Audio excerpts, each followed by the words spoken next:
Welcome everyone to our second edition of the OSMED Member Highlight. Today we are delighted to have Dr. Dan Buckland join us. Just to give you a little bit of background about OSMED. OSMED is an organization that is about a year old. And what we do is that we have people with a background in space medicine, in engineering and design come together and see how disciplinary collaboration can help make the future of human spaceflight safer and inclusive of all. And you know, it's pretty incredible to find within our members people who have an overlap of 1, 2, or 3 or more disciplines. And so Dan is an example of that. And we're going to learn a little bit more about his background. We're going to learn a little bit more about the work that he's doing on Earth, in space, and the connection between the two. And what I'm going to ask all of you, some people are still joining the room, is if you have any questions, you can either drop them in the chat, which is the little square bubble on the bottom right of your screen, or you can go to the 9 dots that are right next to it and type on Q&A. Q&A is a function of Google Meet that allows you to put down questions.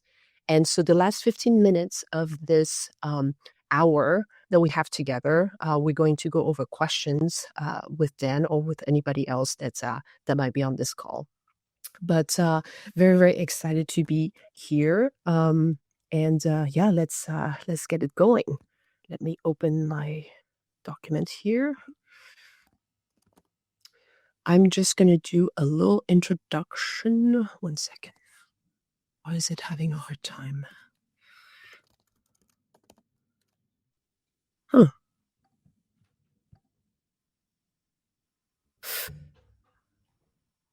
Okay, my thing is not working. Why not? Anyway, for some reason, Dan, I lost your intro. So I think the best way we can go forward is maybe, Dan, you can do a little bit of intro about yourself, where you are today. And then the next question I'm going to ask you is a little bit about your early background. Okay. Yeah, I can introduce myself. Yeah. So thanks, Phnam. My name is Dan Buckland. Right now, I'm an associate professor of emerging medicine and mechanical engineering at University of Wisconsin, Madison.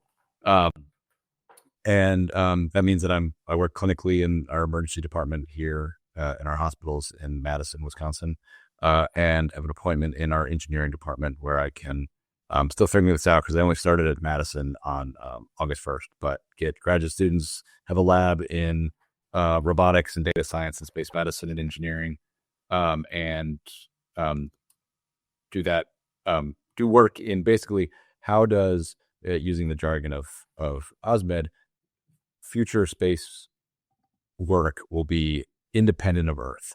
And so how do engineering and medical and design choices impact that autonomy, and what risks about spaceflight are addressed by autonomy, and what really just needs to be done by astronauts or not, depending on what the mission situation is.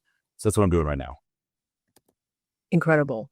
I would like to ask you a question about autonomy, but before that, I'd like to know a little bit more about you, where you came from, and what is your, what got you to do what you do today? What are the different steps you went through? Okay. So I guess I'll do it based on my academic journey. So I grew up in Atlanta, Georgia, and I went to Georgia Tech, Georgia Institute of Technology, undergrad in aerospace engineering. And I knew I wanted to do space flight. I wanted to deal with space flight and possibly go into space and learn all those things. And my only background, I had no physicians in my family, thing was engineering. And then I was in the design courses for engineering. As you do a capstone course where you design a part of a vehicle for a space vehicle. And the part I got assigned / picked was the human system in that vehicle. And I was fascinated with how the human worked and how it interacted with the vehicle and stuff. And so, not knowing much and being kind of 20, and this is what happens when you're 20, I said, well, I think the way you learn about a human is you go to medical school. And so I was still interested in learning about engineering and doing a PhD in engineering. And so then I didn't really have any qualification to go to medical school yet. But I got into a PhD program in aerospace, aeroastro at MIT, working in human spaceflight and the human use of 3D spaces and things like that. And then there was a med school down the street, so I applied to it and got in. And so then I started doing both my MD and PhD at the same time. The MD was at the Harvard Medical School at the same time.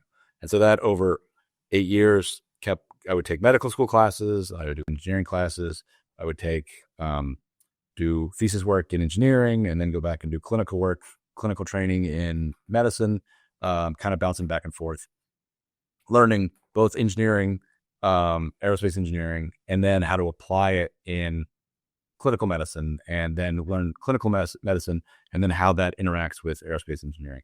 And then during that, I also did a postdoctoral fellowship in Switzerland and the University of Basel for a year, learning how medical devices are made and how they're used in an orthopedic department, which is where I was doing that work, which was fascinating to learn different culture and different design choices about how European design changes how like operating rooms are change, how they'll function and stuff like that.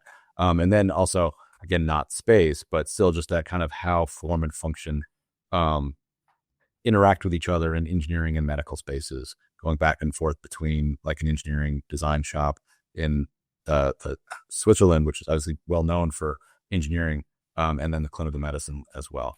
So then I came back to the US, finished my medical degree, and knew I wanted to really work in both of these domains, but still had to pick a clinical specialty if I was going to be clinical. And so then I did residency in emergency medicine at George Washington in Washington, D.C. But while doing that residency, I was also doing kind of rotations and taking advantage of the fact that I had this semi-student status and still interested in space.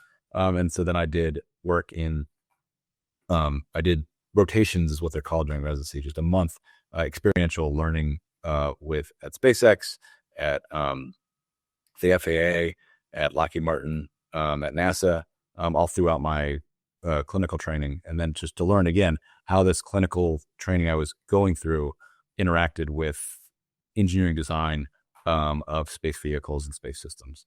And so then I finished what was a long training pathway and had to get a job.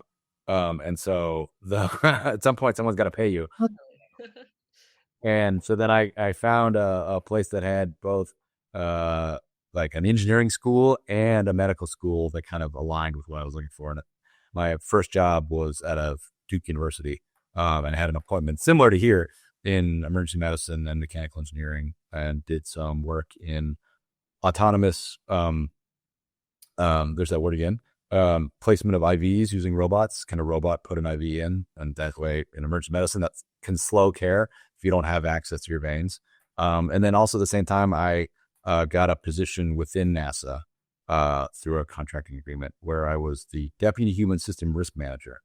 And so what that meant is NASA, again, it's part of my training, is that it's a large engineering system, and the human, back to my undergrad experience, is treated as a system component in a NASA vehicle, right? It's, you feed them, you give them water, you give them space, then they land your vehicle. They're the control system at times, right? Or they're the ones who go get the rocks on lunar exploration, some of that. And so NASA as an engineering organization does risk management by system. And so what are the risks to the human from being in space and doing those jobs, and what can the rest of the vehicle be done to support that?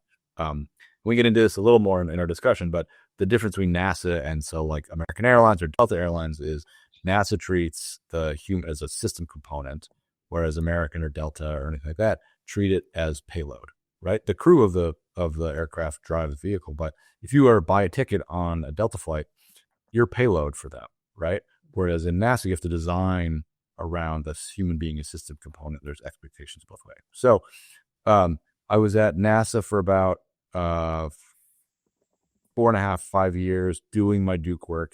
And then recently I just transitioned to University of Wisconsin, and that catches you up to where we are now. Amazing. Wow, what a trajectory. What I heard a lot in your trajectory is like, a lot of curiosity, a lot of like, oh, there's an opportunity to learn, and there's opportunity for the knowledge I've accumulated so far to enrich the field I'm about to get in, and that's how you've gone through. So for anybody who's truly inspired by what Dan just shared about his background, like I am right now. If you want, if you're interested in being involved in space medicine, engineering, and everything centered about a human going on space flight, that is one trajectory that you can take. Definitely academic heavy, but also you were able to, at some point, eventually. Work with government agencies like NASA and academic environments like Duke University and University of Madison, Wisconsin Madison, like you are right now, and really be at the forefront of all this. So we're very grateful that you are sharing this with us, and that you're also part of OSMED, and you're sharing your wisdom with all of us as well. So for those who have just joined us, we are talking with Dr. Dan Buckland, who's both an MD and a PhD. And Dr. Buckland is currently a associate professor of emergency medicine and engineering at the University of Wisconsin-Madison. He actually just recently moved there. And so his work examines the impact of automation on safety and critical systems. So I'm going to continue with the interview. So the word automation came up a couple times. For those who know nothing about automation, AI, or all the technologies involved with it, could you break down for us what is involved in automation? Yeah, so that's an excellent question. And automation is one of those words, if you hear it without any explanation from whoever kind of like says it, you should exactly ask that question. It's like, what do you mean by automation, right? So I would say a large percentage of people's current exposure to automation is like grocery store doors, right? That's the most common kind of thing. You walk up, door senses you there, opens there. It's an autonomous process, right? It doesn't really take anything other than it's a rule-based system to do it, right? Then if you get to another higher level of automation, right, there's the vacuum robots that many people have, right? Those are, you say go, they do it. And then everyone's kind of learning now who has these robots, the limitations of commercial autonomy, right? Like those things they are better than they used to be. When they first came out, they would roll over poop and spread it all over the floor. And now they have specific poop detection algorithms that get added to it as society kind of learns to deal with these things. Or you treat the pet to fear the robot, right? It's both ways, right? It's interaction between the environment and the technology. Autonomy, in the way I use it to mean, is just human independent functioning.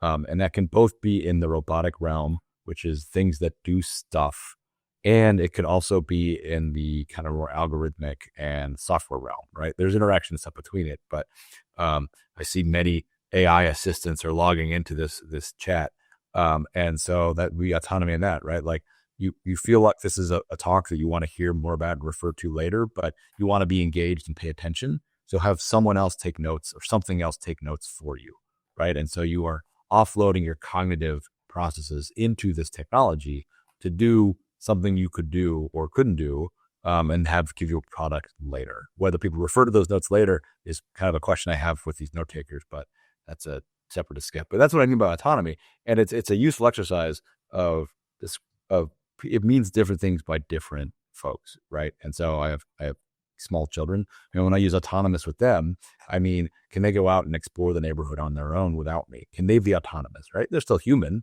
They're not robots, but I'm using the same word to mean something related, but slightly different, right? I don't expect my children, when they are autonomous out there, I expect when they get into trouble that they stop what they're doing or do something to think and then come back home, right? With the robot vacuum, I expect just to stop right there and not make anything worse, right? Different expectations of what that same word means for autonomy, right? And then when you get to the space medicine, right, does autonomous mean that there's a doctor on these flights going to Mars and there is just technology to support them? So it's serving the role of nurse, paramedic, technician, pharmacist?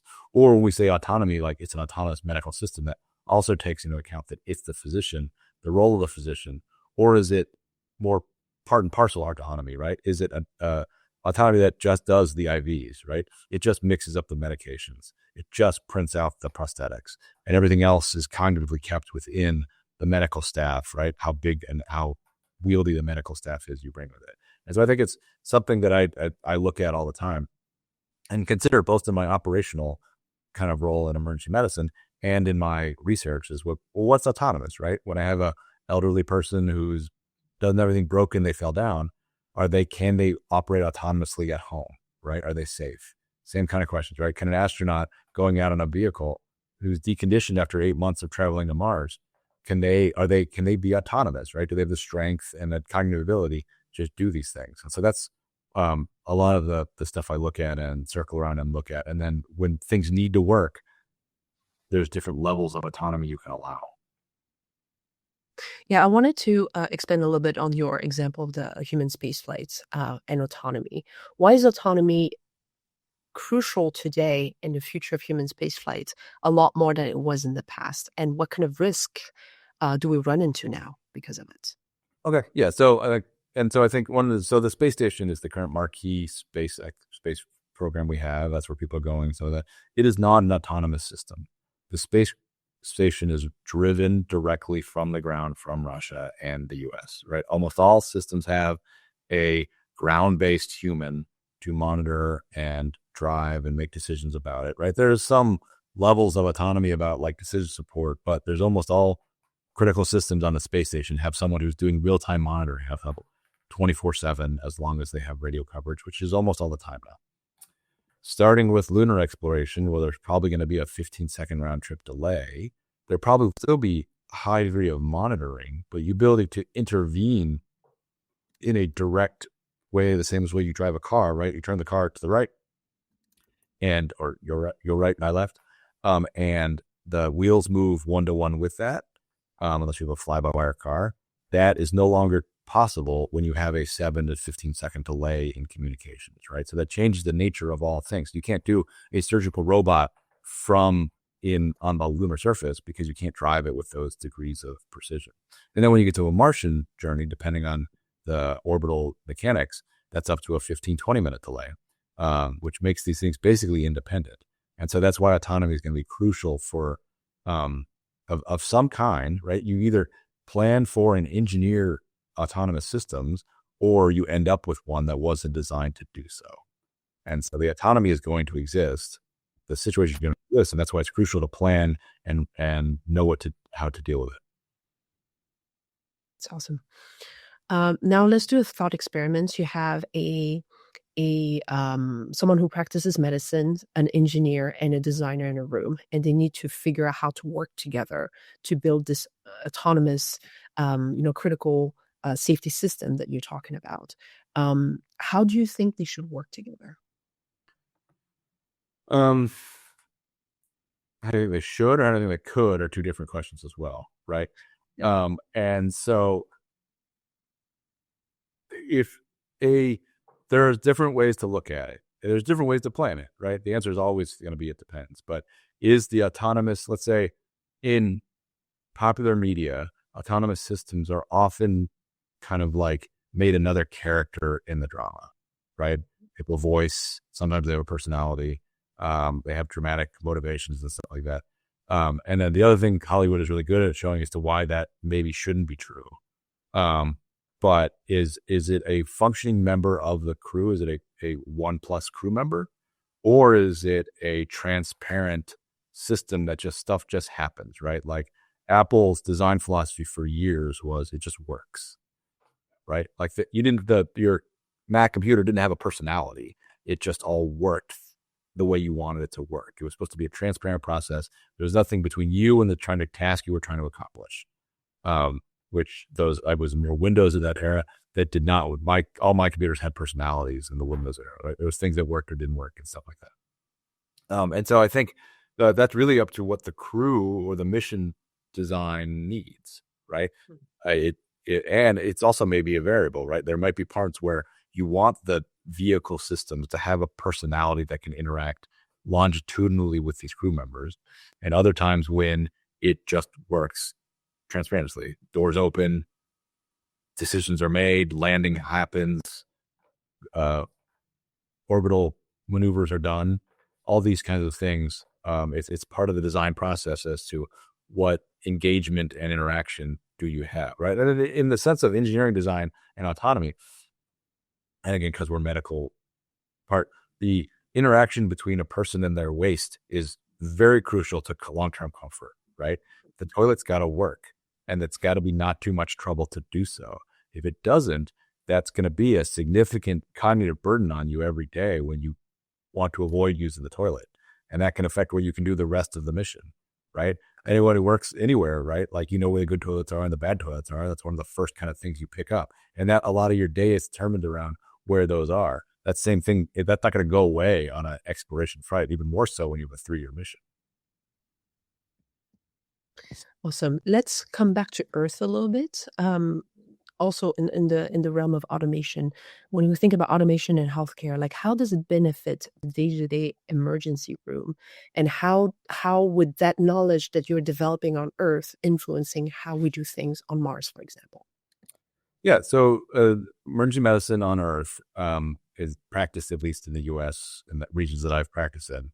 There's a lot of things we're doing that are important but monotonous, right? Mm-hmm. Like, I spend a lot of time clinically saying this is fine, but I'm using all of my expertise to say this is fine. And sometimes people don't want to hear it. It's not really that often, but like, I'm deciding not to do a lot of stuff, right? Whereas if we followed all the like just decision rules, I would be doing a lot more CT scans, a lot more EKGs, a lot more blood tests, right? And so the expertise comes kind of from, what do I not need to do? There's a legal component to that as well, which drives some of this, and expectations of risk, right? Like, there are things that you just cannot, like, you can't leave an emergency room having had a heart attack without us knowing, right? That's kind of crucial. It'd be one of those things that like everyone would blame you if you missed that. And so even though a low percentage of people have heart attacks, you still want to test everybody who has anything close to that, just to rule that out. So you'll be 95% negative on that test, even though it's really important you pick up that 5%.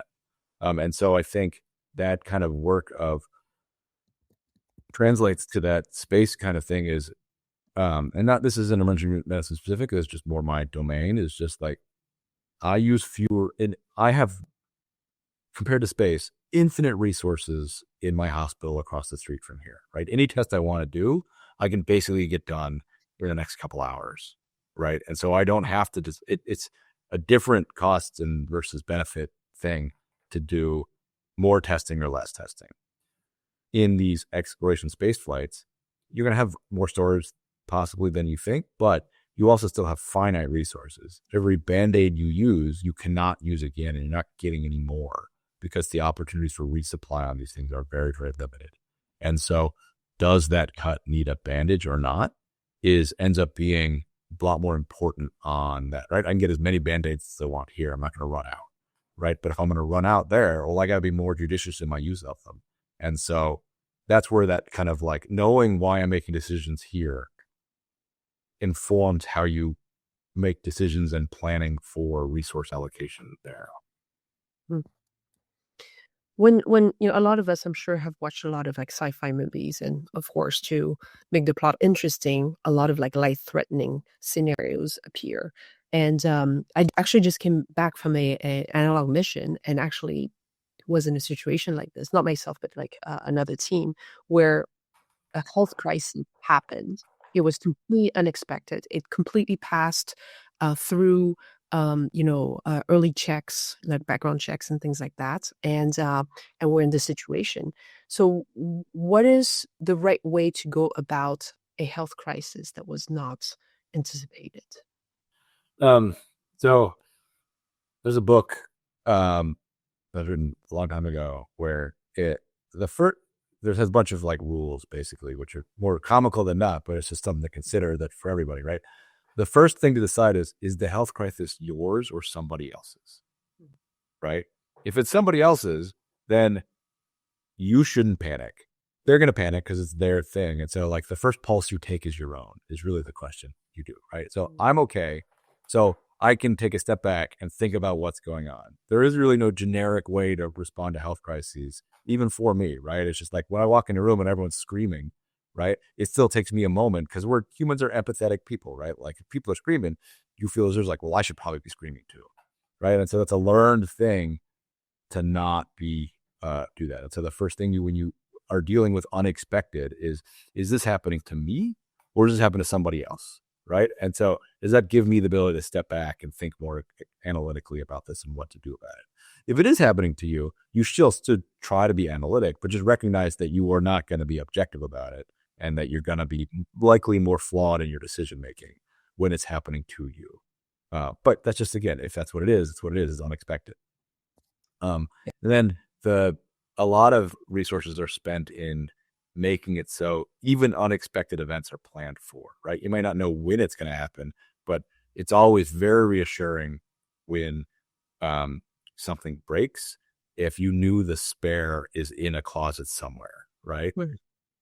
If it breaks and there's no spare, that's a different situation. I got this. Okay, this is bad, but I know the spare is, we can fix it. It's unexpected, but we were planning on something like this occurring. And so it's okay. And so it's really like going over, is it happening to you? What resources do you have to address it? And then what's the impact on the person or people? And then what do I do about it? Right. And so there's that general kind of sense of is this going to affect this person? Is it going to affect the mission operations? Do I have backups for all this stuff? Because especially when you're in this more safety critical means that, like, if that person has a specific job, right? If you're, to use an extreme example, right? If your pilot landing your plane has a heart attack while landing, it is very important to address that guy having a heart attack or that woman having a heart attack. You also need someone immediately able to do the job they were doing, or a lot of other stuff are at risk. And so that kind of, like, in these mission operations is, what is that person's task and how immediate is their task that I need to replace that ability? Even if you're going to say, I need you, yes, we'll take care of the person having the medical event, but you are tasked to do the job they were doing, or a lot of other stuff gets bad for a lot of other people, is kind of stuff to keep in mind as well. Wonderful. Thank you, Dan. For those who are joining us, we are talking with Dr.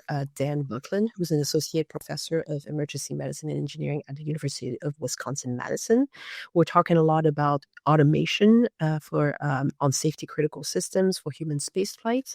And by the way, I completely forgot to introduce myself. I'm Phnam Bagley. I'm chair of design at OSMED, which is the Organization for Space Medicine, Engineering, and Design. This is a fascinating conversation. I want to come back to a point earlier that a conversation earlier where we're talking about what inspires us in emergency medicine that can be brought to Mars. There are obviously a lot of different steps in innovation and access that we should have in between, like global health or global space or commercial space. What do you think are the steps necessary that we have to go through between what we're doing here on Earth and on Mars that we should look into?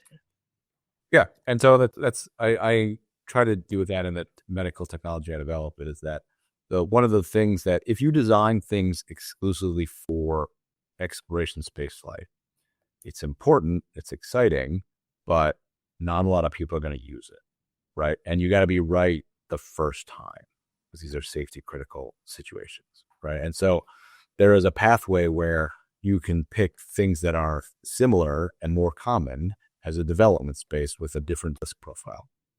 So the medical technology I developed, I first try to think about it in the emergency room and the waiting room. That's just a domain I have more control over, right? And I expect things not to work.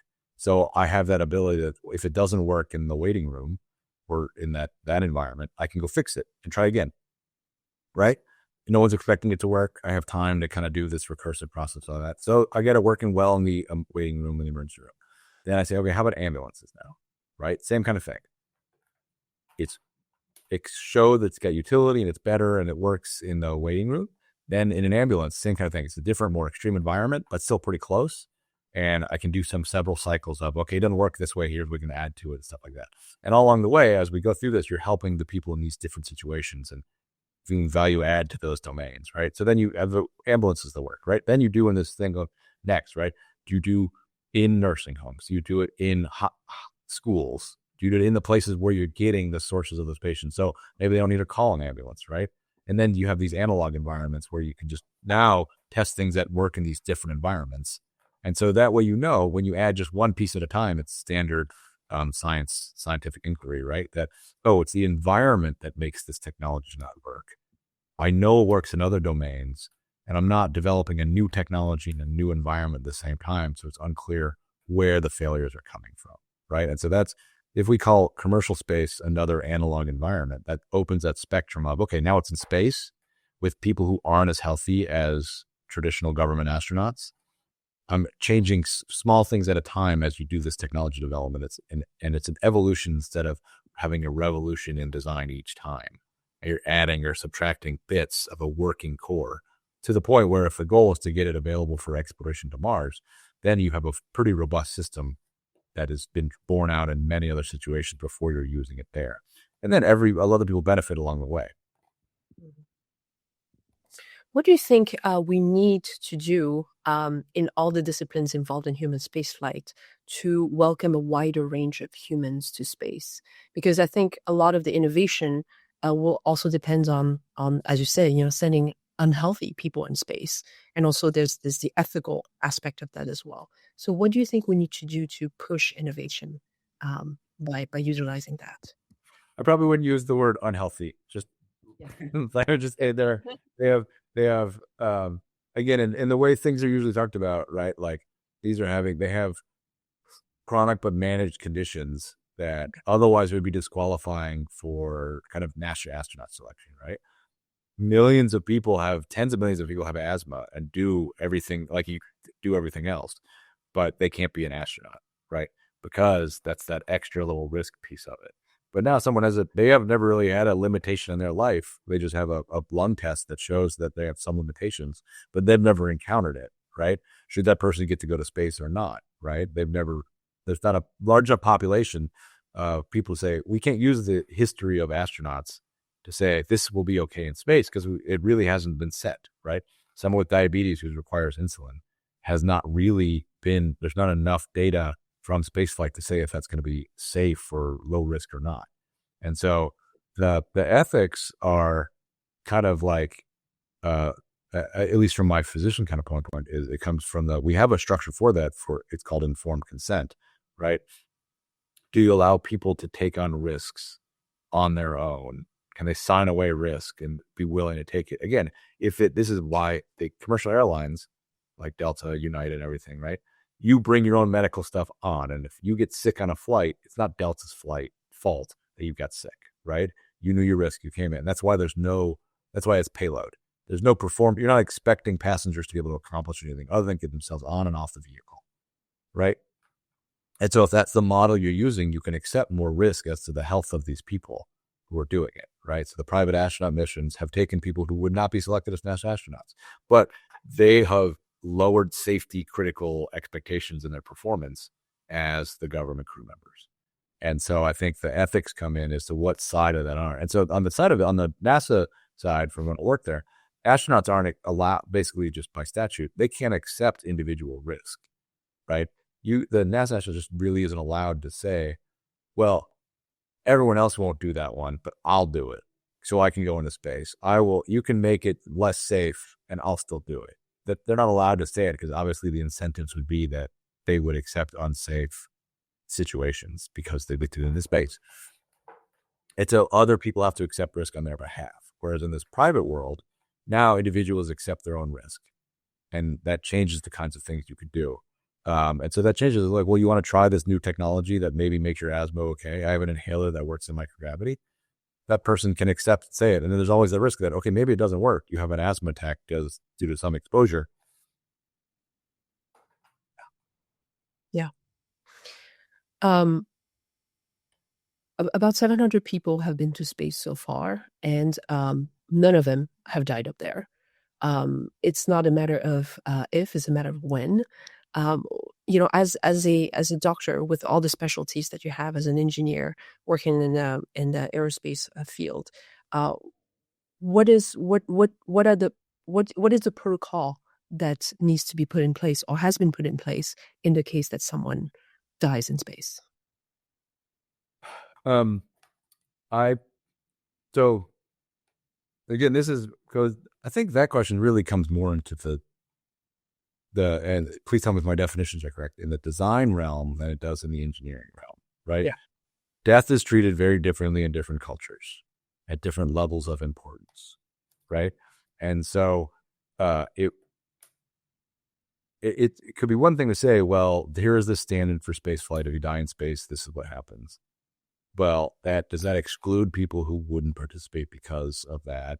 Or does that say, yeah, everyone will follow those rules, but performance will suffer due to it, right? I'm going on a slight tangent because I find it interesting, but it's related to this. But so in medicine, there's medicine and then there's performance and what NASA and everyone does, right? And so we're dealing with death, right? So at least in the way the U.S.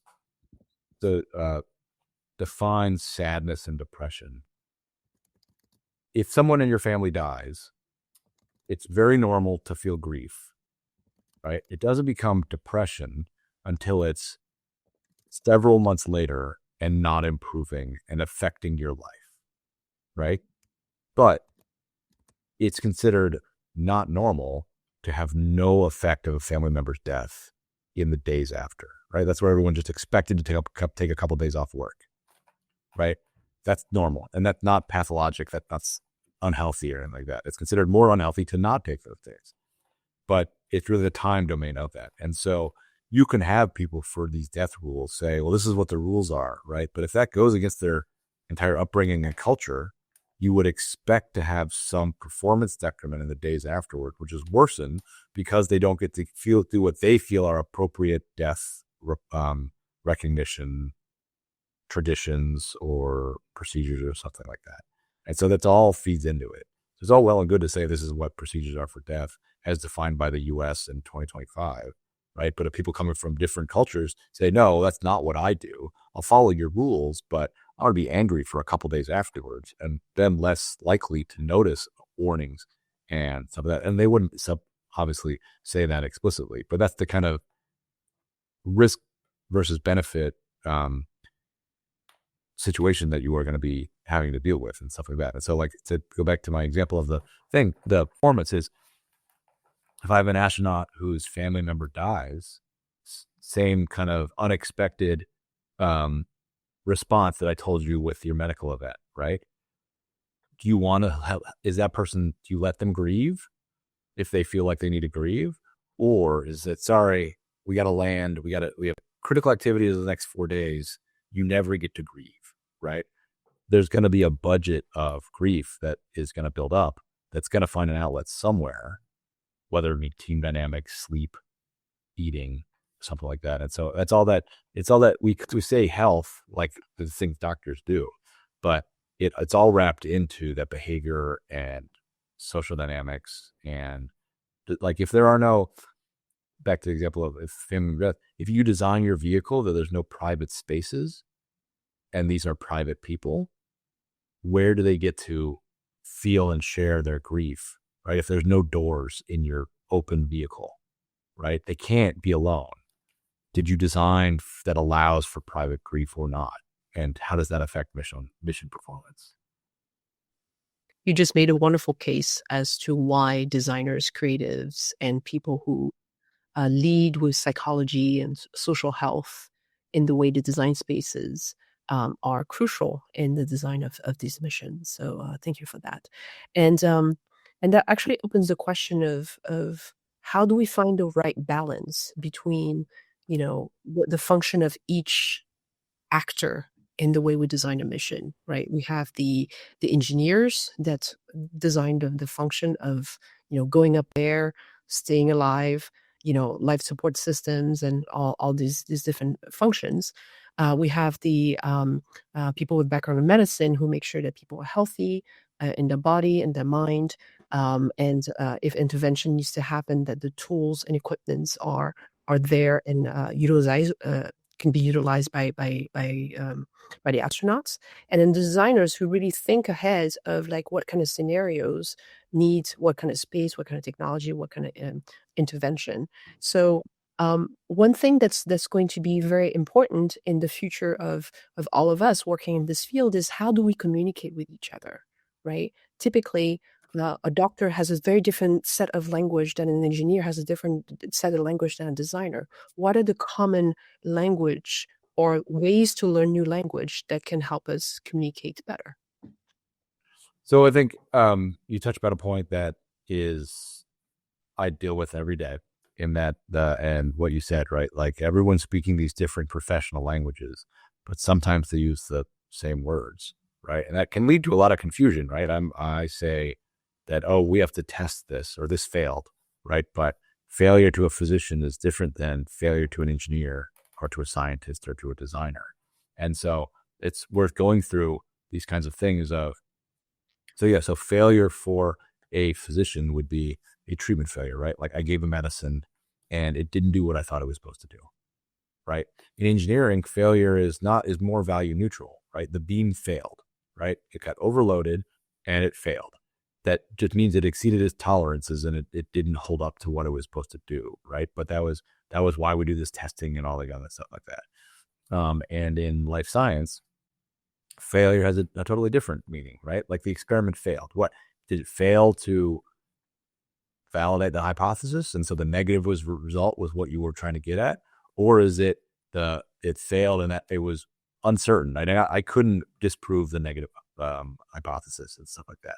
And so I'm interested now that you, as someone as a designer, what does failure in design mean? So failure in design means a couple things. It's either failure in changing behavior, right? If you introduce a new technology in people's lives through a product, a wearable, for example, and that person doesn't see the point of it or abandons the use of that product, that is a failure. There's also a failure of business, right? If you manufacture 10,000 of an object that you sell and or you want to sell but it doesn't sell, it becomes a failure, and usually we blame the designer for that. So yeah, as you say, we all have different definition of failure, but they're all important in their own ways, right? The success of a solution of innovation does require a lot of boxes ticked. Some of it is human-centered, some of it is business related, some of it is critical to the mission itself. But yeah, failure is a big one here, and risk as well. What kind of risks are we willing to take? There are debates out there. People keep on having this conversation. Is physical health more important than psychological health? It's kind of like apples and oranges. They work together. I mean, you're a doctor. Maybe you can develop that a little bit more. How should we tackle these strange comparison and make sure that we make the right decision for the mission? Yeah, I think that goes back to another big word that means different things, and even like person to person. What is risk? What does the word risk mean, right? There's a technical definition of engineering that risk is the likelihood of a bad event, of an off-nominal event occurring. That's what risk is, right? But that's not how most people use it, right? It'll have some vague collection to that, but that's not. In medicine, right? You have a risk factor, which is, does the presence of this comorbidity or like high blood pressure change your chance that you're going to get a stroke, right? It's a risk of it. It's a distinct entity. In engineering, it's this more analytic thing. And then in design, you said you use risk. I think in the person to person, risk means different things. And it changes how we approach risk, right? There's risk, there's safety. And now that I realize I'm talking, I forgot where your last question ended because I went off on a different thing. I lost it as well. So, I mean, it's okay. Don't worry about it.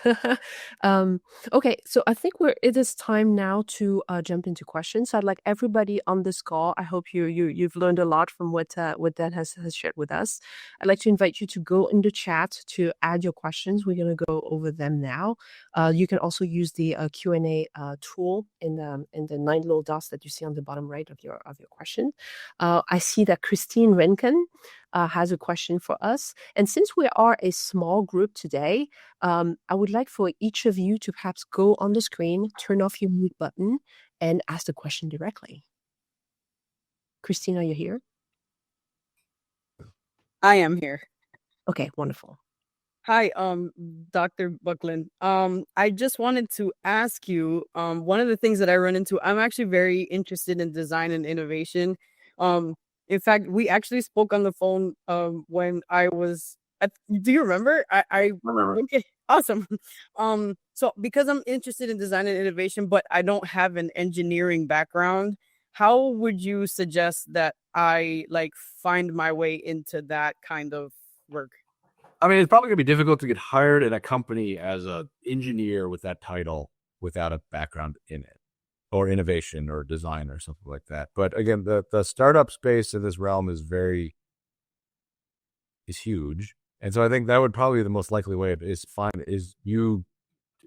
places that can't hire people with those titles, or just don't, or they need people who do 5 different things, right? If you do 2 of those things and 2 other things as well, and say I'm willing to try that, that would probably be the way to do it. It's a higher risk kind of way of doing it, but that kind of innovation, like just the innovation entrepreneurial startup scene, is probably the best way if you don't have the credentials of a certain job type to start getting engaged in that kind of stuff, or start your own kind of work as well. You can also look into biomedical companies. There's a lot of them in the Bay Area, for example, that have application on Earth, which is scalable, and they're also interested in developing a branch of their own companies in space applications. That they do exist, and as Dan said, because these groups are so small, you kind of have to wear multiple hats, and you get exposed to other people's expertise, and that's honestly how you learn a lot of the latest and greatest on how to do things right. Wonderful. Next we have Callum French. You want to come on screen and unmute yourself? Yes, hello. Hi, Dr. Buckland. It's very nice to meet you, and thank you for this presentation today. I'm a med student and actually have a chemical engineering background before I got into med, and I'd love to hear about kind of your journey between med and engineering, since it's a little bit unorthodox, and maybe some of the ways that engineering has helped you in medicine that you didn't initially conceive. Well, I guess it was a double-sided sword. So, like, I think I was not the greatest medical student. I was fine, but I was not the greatest, right? So medical school, at least when I went through it, involved lots of memorizing of disparate numbers and letters that succeed in medical school. And I just, coming from engineering, was trained, you start with first principles, you derive these things, and that's how you get. So you only need to remember certain things and how to derive them, and that's, you can get to wherever you need to get to. And so in medical school, that was a limitation, because, and it wasn't the fault of the field when they were doing it wrong. It's a lot of medical principles are found empirically and not analytically, right? So we don't necessarily know the relationship in immunology between IL-3 and IL-4. They just got named that way because that was the order they were discovered, and that's how you have to know them, is just to memorize them. And so I was limited in that ability to do those kinds of things. So I picked a field where that wasn't as important. And so I guess engineering helped me. It helped me it made me limited at certain fields, and limited the kinds of things I felt like I would be comfortable practicing in. And so it really made me as a system, right? So I was never really great, and continue not to be great, right? Do I remember the eponym for a certain disease state? Less likely. But do I know they don't have enough blood in them and how to put more blood in them as an engineer? Yeah, right? And so that's the kind of thing, as I see humans as collection of systems, and less as just like entities that I don't do probabilistic analysis. I do more analytic analysis. And so I just approach patients and problems in different ways and get to often the same conclusion. But there's something patients that I'd be quicker at identifying the issue because I'm coming at it from a analytic way. Thank you. I totally agree. Just in the preclinical years so far, learning the systems has been very interesting. And like the heart came really easy to me because I was like, that's a pump. I got it. And the memorizing has been a challenge. And it's also, I think, what's pointing me towards something that is more procedural or technical, like surgery or emergency medicine. So it's nice to hear from other people who've done it alone. Thank you so much. I actually have a question about that, because medicine is getting richer in knowledge every day, and we're asking these young doctors to accumulate more and more information all the time. Like, what is the critical point where the human brain can't do that anymore, and how can we use technology or something else to help support the future of medicine? So I think the thing that are moving is it's probably moving in a direction where data retrieval is going to be less of a differentiator of successful medical practitioners, because this technology, these news technology and stuff are really assisting in the data retrieval in real time for the certain situation, right? I think and then even in the procedural domain, that's also going to be like, there's going to be differences in the different autonomy that allows different procedures, right? That's probably not in my working lifetime. There'll still be like very technical surgeons and stuff like that, but I think that's coming. And then what the differentiator for clinical things is, humans probably always still better deal with uncertainty than things that don't know how to deal with uncertainty, right? Humans are really bad at uncertainty, but we're better than things that only do probabilistic analysis, right? Computers, computational algorithms can really only deal with the numbers that are available to them, as esoteric as they are. Humans do have an ability to deal with unknowns based on unrelated experiences better than computational effects, and probably will for the foreseeable future. Just because that gut feeling is a thing. And so, but that it's hard to generate revenue or stuff like that, or consistency from. Fewer things will become uncertain as you learn more things, right? So it's a domain shift as to what we're uncertain about, right? Like blood pressure, we got a pretty good handle on how to manage blood pressure, so that probably could be. But now that blood pressure is being better, there's things that we thought were related to blood pressure are not. And so that's where that uncertainty and clinical acumen kind of comes in. Awesome. I received a question from Michael Birchfield offline. Unfortunately, he cannot unmute himself, but he would like to ask you, Dan, what do you think? Why do you think we should go to space at all? Big question. Because we don't know what's there. That's I think if it's that's trite and short is, if I knew what was there, robots could do it fine. Because I could design a robot to do it. I just don't know what's there and if it's worth it or not. And that is in the way I've had this conversation in many times, different ways, any specific example you can think of, there's probably a reason not to do it. But the constellation of all of them and the uncertainties around them, it's unexplored, unknown, and that's why I don't like unknown, so we should figure that out. Great answer. Next we have Anna Shipman. Anna, if you want to unmute yourself. Anna was saying before she couldn't unmute, right? I think at the beginning. Oh, all right. Yeah. Okay, let's read. I can read it. Both of you. All right. Soldiers trust in autonomous systems. It didn't emphasize trust. It accepted. So did it? So here's the type. Only have worked in OSMED, right? Some certains were trusted, but in human performance and exercise, right? The astronauts maybe don't trust the prescriptions they're given. If they want to work out, they let them work out more. If they want to work out less, they work out less, right? So I don't know that NASA really has solved this trust piece either at scale. And I think the way you develop trust is, one way is the current effort is in transparency, right? Why is it making the decisions it's making? And so then the soldiers or operators can choose to discount the pieces, right? And say how much weight. This is why weights in algorithms are kind of important, right?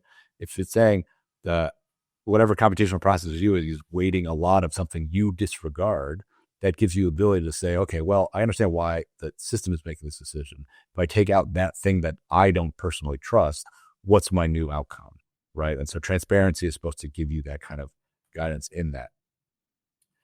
Some of it is also, we deal with tools all the time, right? Like, I don't like my lawnmower. I don't trust it. I just know that like it works the way it works, and there's certain things it can't go over or can't go over. So like, I trust it to do the flat, narrow, like the flat parts of my lawn, and not the parts that have a certain degree of incline, right? Usually it's called trust, but I think it's more comfort and it's comfort in knowing limitations and knowing how it works in the work and the objective. Like I have a task I have to get to, where having a good sense that technology, either hardware, software, or whatever, here's how it contributes to my overall objective finding. And from a design perspective, I would say that it's very much like electric tools. If you're touching electric tools for the very first time, you're not going to trust it. You're not going to trust yourself using it, right? You're still learning to use it. Whereas if it's something that you have used many times, you know its limitations, you know how it enhances your human abilities, and you know how to combine it with other tools to do the complex things you need to do in your operations, that gets better. So training in those tools and understanding limitations, and also involving the operators in the design of these products and understanding how they make decisions, what kind of combinations of tools they're likely to use, is going to be crucial to giving these people the tools that they actually need and can trust. Martina, hey, good to see you. Do you want to come on the screen and ask your question? Yeah, sure. I'm curious, what is your view on the opportunities in areas related to human spaceflight, like space medicine, but also in the overlap with the engineering and design? And where are the funding opportunities and how are they evolving? I know like that many things are getting defunded, right? There is like snowball effect, but Right. still on the other side, some companies are still hiring. And I know that like Phnam mentioned like the startups, but also my question is how well are these funded, if at all? Right. And also the answer may be different based on person's background. I know we are a very diverse community, but my background is mathematics, physics, and economics, and I have experience including management consulting, product development. But like basically I'm looking on my next jump and trying to decide like if it's feasible for me to stay somewhere related to human spaceflight with my current background. Yeah, But I fortunately don't have a trite or concise answer for you in the time we have left. I think it's just really going to be having Google alerts, LinkedIn alerts, kind of stuff like that, what's available. I think there is many opportunities. There's many fewer funded opportunities. And so like these analogs will often like have you pay to go do them, which you should be skeptical of, right? Often there are very few, they will pay you to go do these things. And so it's just really finding, it's like any other job search, right? Like, and then there's probably not tremendous amount of funded opportunities in space medicine for a little bit. But there is opportunities in rural or remote medicine that have space applications, right? So the jobs are going to be in rural or remote or technology medicine. And then it's on you to say, well, I want to add the space component as a portion of my job or something like that. I think it's probably the most sustainable way to do it in the immediate term. And what is the time frame when you see the changing? Sorry, Phnam. Yeah, go ahead. Next, I mean, the very cynical answer is the time frame is until the next rich person wants to fund a new initiative, which is unpredictable. And that's kind of how the non-government sector works right now. Is you get one or two individuals with high net worth who really want to get this done, then they'll find people get it done. Those are anomalous events that occur. I don't know how the government funded stuff is going to change in the next at least 3 years. To answer your question from a different perspective, you should also look at what is funded in terms of military technology application, everything related to health in that realm, because they got a huge injection of money. And there's a lot of thought on like dual use, so commercial application as well as military or space, everything related to comfort, rehabilitation, mental health. I know that there's a lot of money going into that. So I would look into startups that are doing military application and see if a space application and see if they have letters of intent from military groups like AFWorks, which is the technology department of the U.S. Air Force, or other groups like that. Brilliant. Thank you both. Of course. I would like to just part ourselves just with one last question. We have, I don't know who Smart Flight Info is. Well, space medicine, board certification is different than aerospace medicine. I can answer that. It maybe, it depends. It's whoever's paying for the ride gets to decide that number. There is no, once you make it outside of Earth, FAA, FDA have no jurisdiction. If you're on a U.S. government vehicle, the U.S. government gets to make the rules. If you're on a private vehicle, that company gets to make the rules. Amazing. Well, this closes our wonderful hour with Dr. Dan Buckland. Thank you so much, Dan, for sharing your wisdom. Your career is incredible, and you're not even close to finishing it. So your work will influence all of us today, starting today, and opening our minds to how we can overlap all of these disciplines to create a safer and more beautiful future of human spaceflight. And I want to thank the audience for showing up and for asking all the questions. Thank you so much, and we'll see you next month. Thank you.